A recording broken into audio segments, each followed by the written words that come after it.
तो सबसे पहले आगे बढ़ने से पहले देख लेते हैं कि डाउ थ्योरी ने आपको अभी तक कैसे हेल्प किया है। आपको ये याद रहना चाहिए कि हमने स्टार्ट किया था फरवरी या मार्च 2000 में। ये मार्च 2000 फरवरी 2000 का मार्केट का पीक था। अब रियल लाइफ में अगर कोई उस टाइम आता तो वहीं पे बाय कर चुका होता, या फिर जब मार्केट 2000 से 2001 गिर रही होती वो बीच में इतना कंट्रोल नहीं कर पाता, कहीं ना कहीं बाय कर चुका होता। डाउ थ्योरी ने आपको हेल्प किया कि आप परफेक्ट पॉइंट पे एंटर कर सके।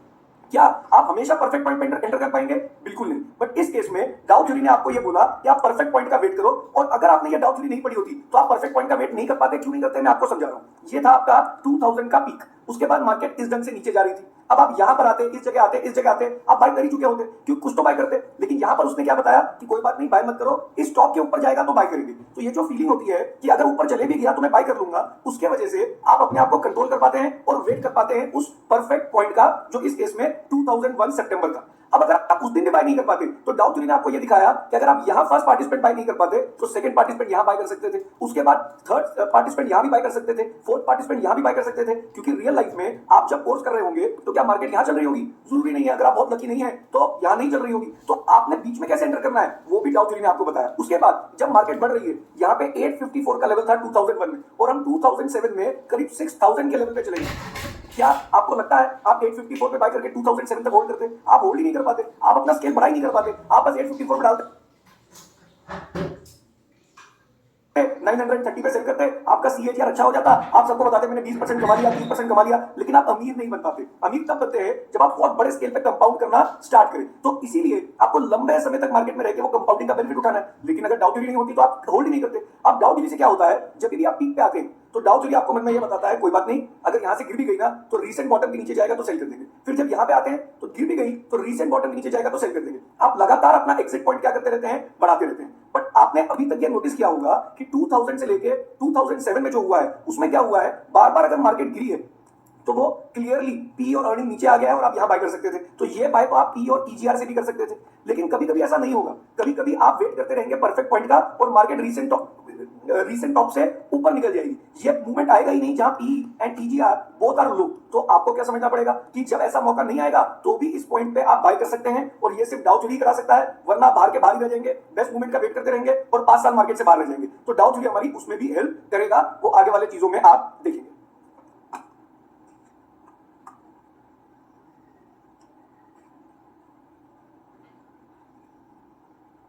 और दूसरा डाउ थ्योरी ने कैसे हेल्प किया है, डाउ थ्योरी की अगर आपके कैलकुलेशन करें कि आपको कितना फायदा हुआ है डाउ थ्योरी इंप्लीमेंट करके, तो वो मैं आपको ये चार्ट पे दिखाना चाहूंगा। अगर आपको याद हो ये चार्ट देख लीजिए। हमने यहां से स्टार्ट किया था 2000 से, और यहां पे मार्केट फरवरी 2000 या मार्च 2000 में करीब करीब कितने पे चल रही थी, 1656 पे चल रही थी। तो यहां पे नोट कर लीजिए 1656 पे आप मार्केट में आए और आपके पास मान लेते हैं 1000 रुपीज थे।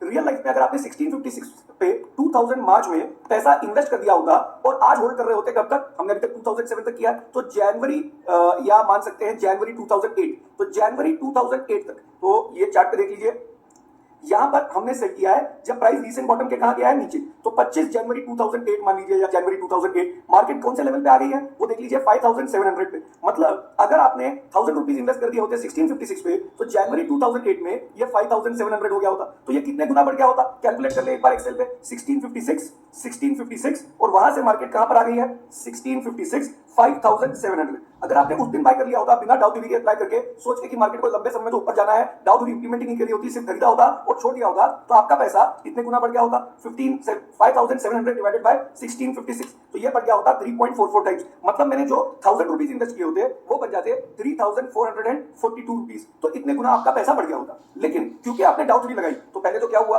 2000 से कौन सा, मार्च 2000 से सितंबर 2001 तक आप मार्केट से कहां रहे, बाहर रहे। इधर लिख लेते हैं सितंबर 2001 तक आप बाहर रहे। तो इस पीरियड में आपको क्या मिला, बैंक इंटरेस्ट रेट। तो मान लेते हैं आपने 1000 रुपीज डाले और उस पर 1 ईयर से ज्यादा है, इसी करने के लिए 6% का इंटरेस्ट मान लीजिए। ये 1000 6% से बढ़ता तो 1.06 से मैंने मल्टीप्लाई कर दिया, ये 1060 हो जाता। और फिर 1060 को आप इन्वेस्ट करते, कब इन्वेस्ट करते, सितंबर 2001 में, जब मार्केट कितने पे आ गई, 854 पे आ गई। 854 पे आप इन्वेस्ट करते और कब सेल करते, वही जनवरी 2008 में 5700 पे आप सेल कर देते। कितने गुना हो जाता पैसा, 5700 डिवाइडेड बाय 854, 6.67 टाइम्स। मतलब आपने जो 1060 डाले होते वो 6.67 टाइम्स बढ़ गए होते। तो इसको अगर मैंने 6.67 से मल्टीप्लाई किया तो ये हो जाते 7070, यानी आपका पैसा 7 टाइम्स बढ़ गया होता। यहां पर 3.4 टाइम्स 3.5 टाइम्स बढ़ा है, मतलब डबल हो गया पैसा, क्योंकि आपने डाउ थ्योरी इंप्लीमेंट करी। अच्छा, अब हमें अगली वीडियो में क्या समझना है, जो मैंने लास्ट वीडियो में बोला था, 2007 से जो बर्स्ट आया, उस 2008 के पीक से, जनवरी से जो बर्स्ट आया, उसमें क्या डाउ थ्योरी ने काम किया, तो अगली वीडियो में अब हम उसके ऊपर देखेंगे। तो जैसा मैंने बताया कि अब हम देखने वाले हैं 2000 जो पीक आया था 2008 में, वहां पे हमने सेल किया है। कैसे सेल किया, एक बार ये रिवाइज कर लेते हैं। ये बन रहा था top bottom, higher bottom, higher bottom, higher bottom, और पहली बार मार्केट यहां नीचे गई थी तो सेल किया। यहां पर भी सेल कर सकते थे, लेकिन यहां पर हमने क्यों नहीं किया, तब तो हमको लग रहा था पता नहीं कितना ऊपर जाएगा, चले जाता तो मजा आ जाता, हम उसको राइट कर लेते, लेकिन ऊपर गया नहीं और रीसेंट बॉटम से नीचे निकल गया। और डाउ थ्योरी में वेल्थ मैक्सिमाइजेशन में सेल करने का सिर्फ एक ही तरीका है, जब प्राइस रीसेंट बॉटम से नीचे जाता है तो हम सेल कर देते हैं। तो यहां पर हम सब लोगों ने, वो जो मैंने आपको अगर याद हो, मैंने सारे अलग अलग लोगों को एंटर कराया था, ये स्क्रीन पे आपके सामने है, 1 सितंबर को, 8 फरवरी को, अलग अलग टाइम पे एंटर किया था। सभी लोगों ने यहां पर क्या कर लिया है, एग्जिट कर लिया है। कब एग्जिट किया है, जनवरी 2008 में एग्जिट कर लिया। अब हम सब मार्केट से बाहर हैं, या आपका कोई दोस्त भी आया, वो भी मार्केट से बाहर है, जिसने आज तक कभी इन्वेस्ट नहीं किया। अब सबने आपको बोलना स्टार्ट किया कि यार बाय कर लेंगे अभी ये 4700 पे, मार्केट 6200 से गिर के कहां आ गई है, 4700 आ गई है। तो अब आप क्या बोलेंगे, 6200 से 4700, क्या आप में से कोई वेट करने वाला है? आप तो बस क्या करते हैं, प्राइस ही देखते हैं और बोलते हैं मार्केट गिर गई तो इन्वेस्ट कर दो। लेकिन हम क्या बोलेंगे, 4700 में बोलेंगे क्या आपको बाय करना है? आपने बोला हाँ, तो हम बोलेंगे किसके लिए? आपने बोला वेल्थ मैक्सिमाइजेशन, तो हम बोलेंगे अच्छा वेल्थ मैक्सिमाइजेशन, तो बाय करने के सिर्फ दो ही तरीके हैं, या तो प्राइस रीसेंट टॉप से ऊपर जाए, और अभी रीसेंट टॉप कौन सा दिख रहा है, ये दिख रहा है मेरे को अभी तक तो, या फिर पी और अर्निंग दोनों नीचे आ जाए। तो पी और अर्निंग दोनों नीचे आ जाए, उसके लिए हमको पी का डेटा भी देखना चाहिए। तो मैं पी का डेटा आपके स्क्रीन पे ये एक्सेल शीट भी ओपन कर लेता हूं।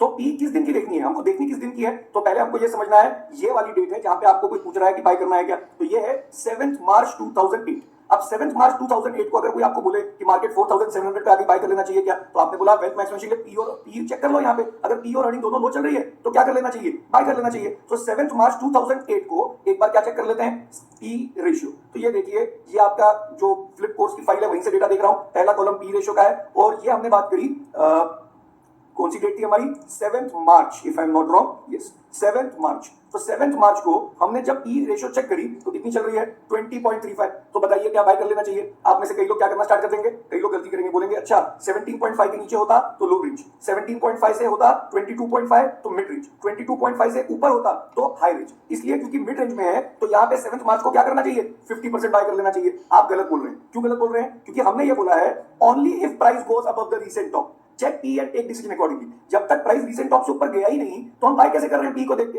अगर इस दिन पी रेशियो आ जाती है 12.5, क्योंकि अभी हमने क्या माना है, 2000 से हम सारा डेटा क्या मान के चल रहे हैं, बैंक रेट 8% चल रहा है, तो 100 डिवाइडेड बाय 8, 12.5। अगर यहाँ पे 12.5 आ गई होती और अर्निंग भी लो होती तो हम पक्का बाय कर लेते, लेकिन पी रेशियो 12.5 नहीं है, 20 पॉइंट समथिंग है, तो हमने बोला वेट करो। किसका वेट करो? तो देखिए अभी ये टॉप बना है, इस टॉप के बारे में वैल्यू बननी चाहिए, तो इसको मान लेते हैं हमारा स्टार्टिंग पॉइंट ए, ये बन जाएगा बी, ये बन जाएगा सी।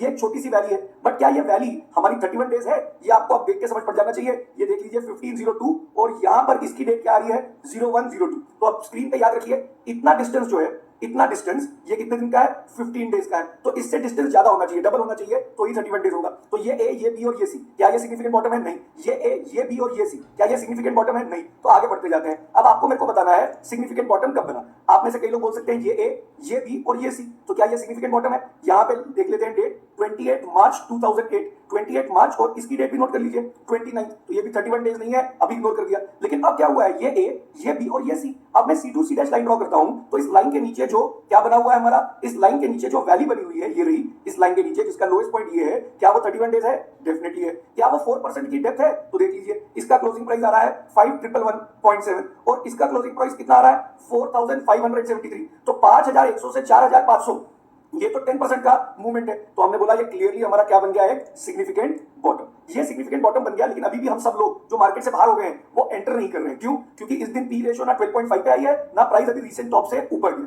उसके बाद ये बन गया हमारा सिग्निफिकेंट बॉटम। बॉटम के बाद क्या ढूंढ रहे हैं, सिग्निफिकेंट टॉप। तो मुझे बताइए क्या ये ए बी और सी, क्या ये सिग्निफिकेंट टॉप होगा? मैंने आपको बताया था ये 15 डेज है, तो क्या ये 31 डेज होगा? नहीं, इसको इग्नोर कर देते हैं। फिर मार्केट नीचे आ गई, ये ए, ये बी, अब तो सी ये हो गया। अब लाइन चाहे सी से ड्रॉ करें वो तो होगा नहीं, क्योंकि सी से ड्रॉ करेंगे तो पीछे तक चली जाएगी। वो तो आप इस टॉप की बात कर रहे हैं, वो तो बात कर ही चुके हैं। तो हम यहां से यहां लाइन ड्रॉ करेंगे ए टू ए डैश। इस लाइन के ऊपर जो माउंटेन बना हुआ है, पहाड़ बना हुआ है, उसका हाईएस्ट पॉइंट कौन सा है? ये वाला है। तो क्या वो सिग्निफिकेंट टॉप है? ये पहाड़ की विड्थ 31 डेज से ज्यादा है, इसकी हाइट 4% से ज्यादा है, तो आपने इसको भी क्या बना दिया, एक सिग्निफिकेंट टॉप। अब आपके दोस्तों ने बोला अरे टॉप बन गया, हम सब जो बाहर निकले थे ना, क्या बाय कर लें? हमने बुलाया बाय तो तब करेंगे ना जब प्राइस रीसेंट टॉप से ऊपर जाएगा, या इस जगह पे पी रेशियो हमारी कितनी हो गई हो, 12.5 हो गई हो। तो हम वेट करते रहे, फिर मार्केट नीचे गिरी, जो रीसेंट बॉटम है उससे नीचे गिर गई, लेकिन हम तो सब मार्केट से बाहर ही हैं। अगर कोई मार्केट के अंदर होता तो क्योंकि प्राइस रीसेंट बॉटम के नीचे गया है तो उसको चेक करना चाहिए था कि उसको थोड़ा सेल करना चाहिए कि नहीं करना चाहिए। Based on what, P ratio देख के आपको चेक करना चाहिए था। अगर पी रेशियो बहुत कम हो गई है तो आप सेल करने का फायदा नहीं है। लेकिन हम सब लोग तो इसी डेट को बाहर निकल गए हैं, जनवरी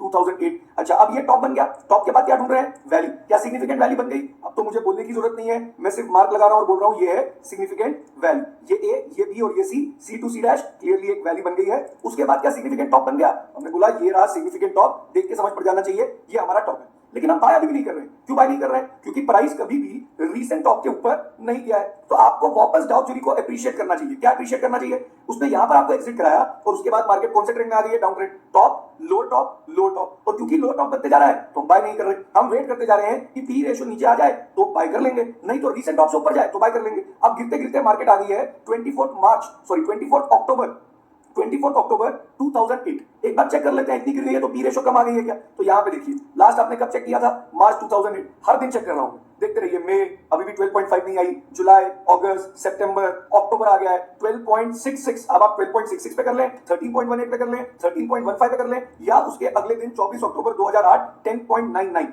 यहां पे तो आपको बाय करना ही चाहिए। क्यों बाय करना चाहिए? आप अर्निंग एनालिसिस भी कर सकते हैं, अर्निंग एनालिसिस का डेटा हमारे पास आप निकाल सकते हैं, जो मैंने थर्ड मॉड्यूल में कराया था। यहां पे आपको पता लगेगा कि पी बाय ई भी लो हो गई है, और आफ्टर द 2008 क्राइसिस अर्निंग्स भी क्या हो गई है, अर्निंग ग्रोथ रेट ये भी लो हो गया है। क्राइसिस आ गया है, अर्निंग्स कम हो गई है, पी कम हो गई है, तो आपको यहां क्या कर लेना चाहिए था, जान लगा देनी चाहिए थी। वापस अप्रिशिएट करिए, मैं इसको जूम आउट कर रहा हूं और आपको यह बता रहा हूं अभी तक आप लोगों ने क्या किया है। 2000 से 2001 डाउ जोरी ने आपको बाहर रखा, 2001 से सिर्फ बाहर रखना इंपॉर्टेंट नहीं है, फिर 2001 से 2007 पूरा पार्टिसिपेट कराया, फिर 2007 से 2008 ये जो अक्टूबर का 2008 है जहां पे मार्केट 21,000 के पीक से गिर के, सॉरी सेंसेक्स में 21,000 और निफ्टी में 6,000 के पीक से गिर के ये करीब करीब आ गई है, if I am not wrong, 2600 का लेवल। 6000 से 2600 के लेवल तक या 2800 के लेवल तक आपको पूरे टाइम उसने क्या रखा, मार्केट से बाहर। तो यहां पर अब हम एक लाइन ड्रॉ कर लेते हैं, या मैं एक एलिप्स ऐड कर लेता हूं जहां पे ये बोलता हूं कि ये पॉइंट है जहां पे क्या करना चाहिए था,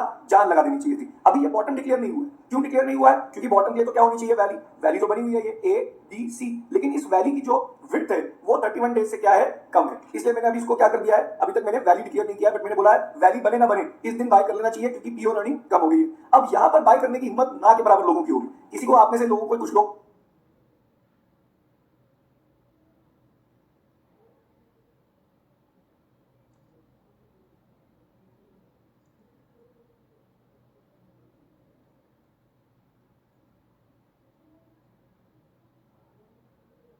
को याद होगा ये कौन सा पॉइंट है जहां पे लीमन क्राइसिस हो गया था, लीमन कोलैप्स हो गया था और लग रहा था हर दिन एक एक करके सारे बैंक कोलैप्स हो जाएंगे। बीच में ये रूमर भी आ गई थी कि आईसीआईसीआई बैंक बंद होने वाला है। मुझे पता नहीं किसी को याद भी है कि नहीं वो पीरियड, बट उस दिन हमको क्या करना चाहिए था, यहाँ पे बाय।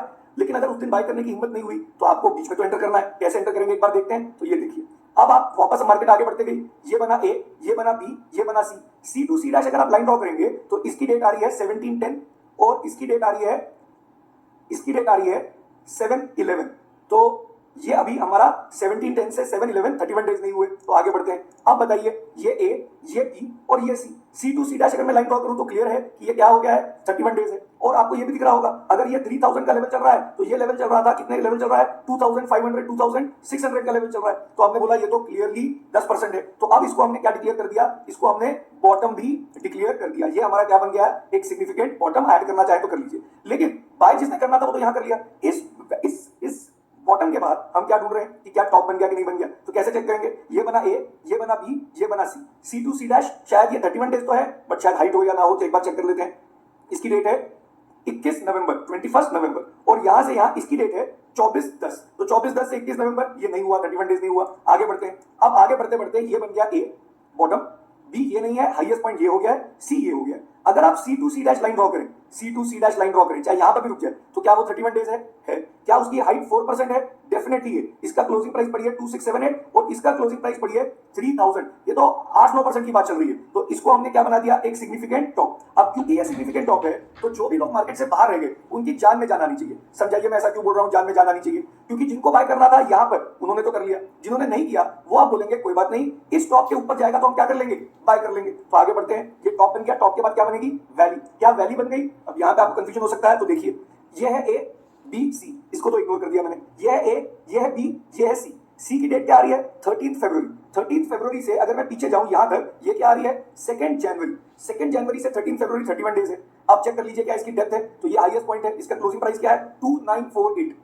2948 इसका हाईएस्ट प्राइस है, तो नीचे वाले प्राइस को क्या होना चाहिए, इससे 4% नीचे। एक बार कैलकुलेट कर लेते हैं, 2948 इससे 4% नीचे, दिस इनटू क्या करेंगे 0.96 और पता करेंगे नीचे वाला लेवल क्या होना चाहिए, 2830 से ज्यादा नीचे। तो इसका क्लोजिंग प्राइस चेक कर लीजिए, इसका क्लोजिंग प्राइस 2830 तो दूर की बात है, 2678 है, तो काफी नीचे है। तो यहां पर भी क्या करते हैं, एक आर्क लगा लेते हैं और बोलते हैं ये हमारा क्या बन गया है, एक सिग्निफिकेंट बॉटम। ये हमारा बन गया है एक सिग्निफिकेंट बॉटम। अच्छा, इस बॉटम के कोई सिग्निफिकेंस ज्यादा है नहीं, क्योंकि अब इसके नीचे मार्केट चले भी जाती है, जैसे इस दिन चलेगी, यहां से बढ़ के इस दिन मार्केट नीचे चलेगी, तो क्या हम सेल कर देंगे, शायद नहीं। सोचिए, वीडियो स्टॉप करिए, स्टॉप करके मुझे बताइए, जब मार्केट यहां मार्च 2009 में, क्योंकि ये 2008 था, मार्च 2009 में जब नीचे गिर गई है रीसेंट बॉटम के नीचे, तो हम सेल क्यों नहीं करेंगे। वीडियो को पॉज करिए और मुझे बताइए।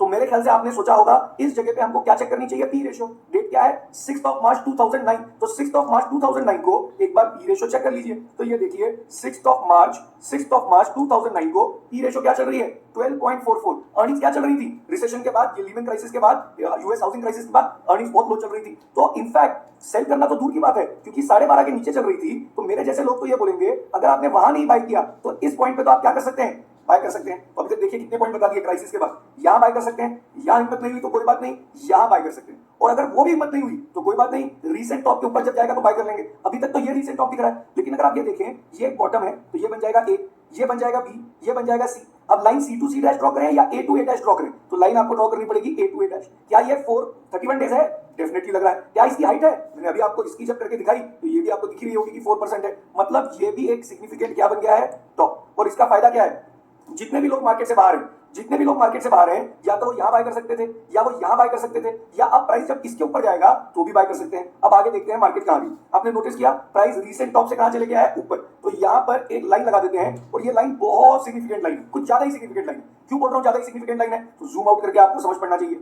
यहां पर ट्रेंड चेंज हुआ था और उसके बाद टॉप, लो टॉप, लो टॉप, लो टॉप, लो टॉप, और पहली बार मार्केट लो टॉप से, जो भी टॉप है रीसेंट टॉप से कहां चली गई है, ऊपर। तो ये 2008 में 6000 के लेवल से गिर के मार्केट 2700 के लेवल पे आई थी, और 50% गिरने के बाद पहली बार क्या आया है, ट्रेंड चेंज। तो जिसने अभी तक बाय नहीं किया उसको क्या कर लेना चाहिए, बाय। तो नोट करिए, फर्स्ट पॉइंट बाय करने का हिम्मत नहीं हुई, सेकंड पॉइंट बाय करने का हिम्मत नहीं हुई, प्राइस जब रीसेंट टॉप से ऊपर गया तो यहां पर भी बाय कर सकते हैं। कौन से लेवल पे, 3000 के लेवल से हल्का सा नीचे।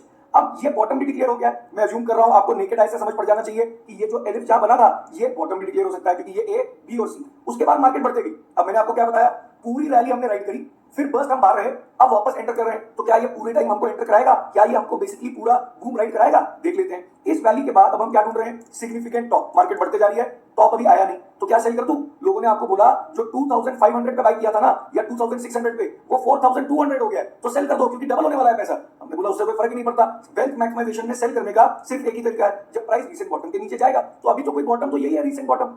उसके बाद मार्केट जब गिरी तो आपको क्लियरली दिखना चाहिए कि ये क्या बन गया है, सिग्निफिकेंट टॉप। हम ये सब प्रेडिक्ट नहीं कर पाए यहां से यहां का मूवमेंट, हम बैठे रह गए, देखा नीचे गिरी, हमने बोला अभी तो टॉप बना है तो सेल तो करेंगे नहीं, सेल तो करेंगे जब बॉटम के नीचे जाएगा, तो वो तो हुआ नहीं। और उसके बाद मार्केट फिर से ऊपर निकल गई। मैं जूम कर रहा हूं, आप सबको अपने आप दिख गया होगा कि यही एक सिग्निफिकेंट बॉटम है, इसको क्या करना होगा, इस बॉटम को इग्नोर। इससे क्या जान में जाने कि हमने जो 2700 पे बाय किया है अगर वो 4000 के नीचे चले जाता है तो कुछ तो हम घर लेके जाएंगे ही जाएंगे। अच्छा, उसके बाद मार्केट फिर बढ़ना स्टार्ट हुई और उसके बाद हम टॉप ढूंढ रहे हैं, अभी तक टॉप नहीं बना और अब एक सिग्निफिकेंट टॉप बन गया है। मैं यहाँ पे मार्क लगा रहा हूँ, मैं एक्सप्लेन नहीं कर रहा, ये टॉप बन गया। इस टॉप के बाद हम सेल क्यों नहीं करेंगे? क्योंकि सेल तो तब करेंगे ना जब प्राइस रीसेंट बॉटम के नीचे जाएगा। वो तो ये है, इसके नीचे तो गया नहीं। बट अब एक और सिग्निफिकेंट बॉटम बन गया है विच इज दिस। तो ये सिग्निफिकेंट बॉटम बन गया। अब हमने बोला अगर मार्केट 4600 के नीचे चले जाती है ना तो भी घर से कुछ तो लेके जाएंगे। जो 2700 पे बाय किया था वो 4600 के नीचे जाएगा, तब सेल करने के बारे में सोचेंगे। उसके बाद आप क्या ढूंढ रहे हैं? Significant top. तो मैं वापस एक्सप्लेन नहीं करूंगा, सिर्फ आर्क लगा रहा हूं और ये एज्यूम कर रहा हूं कि आपको समझ पड़ गया है कि ये हमारा क्या बनना चाहिए, एक सिग्निफिकेंट टॉप बनना चाहिए। उसके बाद मार्केट फिर से ऊपर चलेगी और ये क्या बनना चाहिए, सिग्निफिकेंट बॉटम। लेकिन प्राइस इस रीसेंट बॉटम के नीचे नहीं गया है। आप चेक कर सकते हैं, जैसे मैं इससे स्ट्रेट लाइन से चेक करा सकता हूं आपको, तो इसका जो पॉइंट है वो उससे नीचे नहीं गया है। मैं जूम इन कर लेता हूं अगर और क्लियरली देखना चाहते हैं तो ये देख लीजिए, ये लोएस्ट पॉइंट ये था, इसके नीचे मार्केट अभी तक नहीं गई है। तो हमने लेकिन एक रीसेंट बॉटम बना दिया। इससे क्या फायदा है? इसके नीचे जाएगी तो हम क्या करेंगे, सेल करेंगे। फिर मार्केट बढ़ते गई बढ़ते गई बढ़ते गई, अब क्या आ गया यहाँ पे आर्क और ये एक सिग्निफिकेंट टॉप बन गया। उसके बाद हम वापस आगे बढ़ रहे हैं, एक सिग्निफिकेंट बॉटम बन गया और ये भी क्या बना है, हायर बॉटम बना है। तो हम अभी भी एग्जिट नहीं कर रहे हैं, मार्केट के ट्रेंड को राइड करते जा रहे हैं। नोटिस किया आपने 2700 से 5393 आ गए हैं, लेकिन हम पूरी की पूरी रैली को फिर से राइड कर रहे हैं और बोल रहे हैं ठीक है, जब तक बॉटम के नीचे नहीं गया, higher bottom higher bottom higher bottom higher bottom, तो ट्रेंड ऊपर चल रहा है तो पार्टिसिपेट करते रहते हैं। उसके बाद मार्केट 6000 पे आ गई, लोगों ने बोला अब तो सेल कर दो। हमने बोला सेल करने का एक ही तरीका है, जब प्राइस रीसेंट बॉटम के नीचे जाएगा। और ये क्या बन गया हमारा एक सिग्निफिकेंट, ये क्या बन गया हमारा एक सिग्निफिकेंट टॉप बन गया। अच्छा, ये सिग्निफिकेंट टॉप बना और उसके बाद मार्केट फिर से ऊपर गई और ये बन गया सिग्निफिकेंट बॉटम। कंसंट्रेशन बढ़ा लीजिए अब, क्योंकि अब ये सिग्निफिकेंट बॉटम बन गया है तो हम क्या बोलेंगे, अब प्राइस अगर इस बॉटम के नीचे जाएगा तो क्या करेंगे, सेल करेंगे। और अगर आप आगे जाएं तो आप नोटिस कर सकते हैं कि अब प्राइस रीसेंट बॉटम के नीचे चले गया है। ये है वो रीसेंट बॉटम और उसके नीचे चले गया तो हमको यहाँ क्या करना पड़ेगा, सेल। कौन सी डेट को, 14 जनवरी 2011। मार्केट पहले तो देख लीजिए कहां आ गई है, फिर से मार्केट क्या हो गई है, डबल हो गई है। मार्केट हमारी डबल हो गई है 2700 से 5660। अब हमको इस डेट की क्या चेक करनी चाहिए, क्या आग बंद करके सेल कर देना चाहिए? नहीं, इस दिन पी रेशो चेक करनी चाहिए। तो हमने पी रेशो चेक करी 14 जनवरी 2011 को। तो ये देखते हैं 14 जनवरी 2011 को जब हमने पी रेशो चेक करी तो 14 जनवरी पी क्या चल रही है, 20.86, लेस देन 17.5। अभी के लिए तो वही कर रहे हैं, लो रेंज 17.5 से 22.5 मिड रेंज और 22.5 से ऊपर हाई रेंज। तो ये कौन से रेंज में है, मिड रेंज में है। तो क्या यहाँ हमको 100% सेल कर देना चाहिए? नहीं। कितना सेल करना चाहिए? हमने सिर्फ यहाँ पर 50% ही क्या किया, sell off wealth maximization portfolio. अगर पहले से ही मेरे पास 50% बाहर था तो सेल करने की जरूरत ही नहीं है। क्यों सेल करने की जरूरत नहीं है? डाउ बोल रहा है भाई वेल्थ मैक्सिमाइजेशन में जितना भी अमाउंट है उसका 50% बाहर निकाल लो। आपने बोला 50% तो बाहर ही है, तो मैंने अब आपको कितना कौन कौन से पीरियड दिखा दिए हैं, एक बार ये देखने की कोशिश करिए और डाउ को अप्रिशिएट करिए। अगर आपने यहां पे बाय कर लिया होता स्टार्टिंग में फरवरी 2000 में या मार्च 2000 में 1700 पे, तो मार्केट आज कितने पे चल रही थी, 5696। तो एक बार वापस जाते हैं, कैलकुलेशन एक बार ये वापस दिखा देता हूं। 1700 पे बाय किया होता आपने मार्च 2000 में। अब आ गए हम कहां आ गए हैं, इसको लिख लेते हैं ऐसे, मार्च 2000। अब हम आ गए हैं 14 फेब या 14 जैन या 14 फेब, सॉरी 14 फेब। कौन से ईयर में आ गए हैं हम, तो इसको कर लेते हैं फेब 2011 में आ गए हैं। मार्केट कहां पर आ गई है, मार्केट का लेवल है 5696 और प्राइस रीसेंट बॉटम के नीचे चले गया है 5696। कितने साल हो गए, 11 ईयर्स हो गए। अगर आपने सिर्फ बाय करके होल्ड किया होता तो पैसा कितने गुना बढ़ता, 5696 डिवाइडेड बाय 1700, इसको डिवाइड किया तो 3.35 टाइम्स बढ़ता। लेकिन अगर आपने 1700 पे बाय ना करके कब बाय किया है, सितंबर 2001, जब 854 के लेवल पे मार्केट आ गई, प्योर अर्निंग नीचे, और उसके बाद आपने जनवरी 2008 में 5000 कितने पे, 5700 पे सेल किया है, तो कितने गुना हो गया था आपको याद है? हमने ये कैलकुलेशन ऊपर की थी, हमने ये बताया था आपका पैसा 7070 हो गया है। मतलब जो 1000 लगाया था उस पे इंटरेस्ट मिला, फिर वो बढ़ा तो 7 टाइम्स हो गया है। और अब फिर वापस मार्केट में आपने 2700 के लेवल पे 7070 इन्वेस्ट किए। कौन से लेवल पे, कौन से ईयर में, 2008 जनवरी में, ये वाला पॉइंट। तो इस जगह पे हमने फिर से 7700 डाल दिए और यहां से फिर डबल हो गया, मतलब 14000 हो गए। 7000 का डबल 14000, आपका पैसा 14 टाइम्स बढ़ चुका है। तो मतलब अगर आपने 2000 से 2011 तक अगर आपने सिर्फ बाय एंड होल्ड किया होता तो पैसा 3.35 टाइम्स होता। लेकिन अगर आपने डाउ थ्योरी इंप्लीमेंट की है तो पैसा 14 टाइम्स हो गया। और इसमें अच्छी बात क्या है, आप हमेशा पूरे कंट्रोल में थे। अब यहां पर आगे बढ़ते हैं और आप बहुत फास्ट जाएंगे वापस। तो ये दिखाया मैंने, ये बन गया है टॉप, ये बन गया है बॉटम। अब मैं बस आगे मूव कर रहा हूं और आपको देख के समझ पड़ जाना चाहिए कि ये क्या बन जाएगा हमारा, एक सिग्निफिकेंट टॉप उसके बाद मार्केट फिर से नीचे जा रही है, ये बन गया हमारा बॉटम टॉप। मैं अभी पूरा आगे मूव कर देता हूं और आपको दिखा देता हूं टॉप एंड बॉटम कैसा होगा। तो हियर इट इज, ये बनेगा बॉटम, उसके बाद ये बनेगा क्लियरली एक टॉप। देखते रहिए, आपको देख के समझ पड़ना चाहिए। ये बनेगा बॉटम, उसके बाद ये बनेगा टॉप। ये आप नोटिस कर रहे हैं, टॉप लो टॉप लो टॉप लो टॉप, मार्केट बस लो टॉप के ट्रेंड में चलती जा रही है। ये बनेगा एक और बॉटम। हम 50% मार्केट से बाहर हैं और हम खुश हो रहे हैं कि मार्केट गिर रही है। कई लोग ये दुखी हो सकते हैं कि 50% क्यों छोड़ा हुआ है, तो हम बोलेंगे ये तो हम प्रेडिक्ट नहीं कर सकते थे।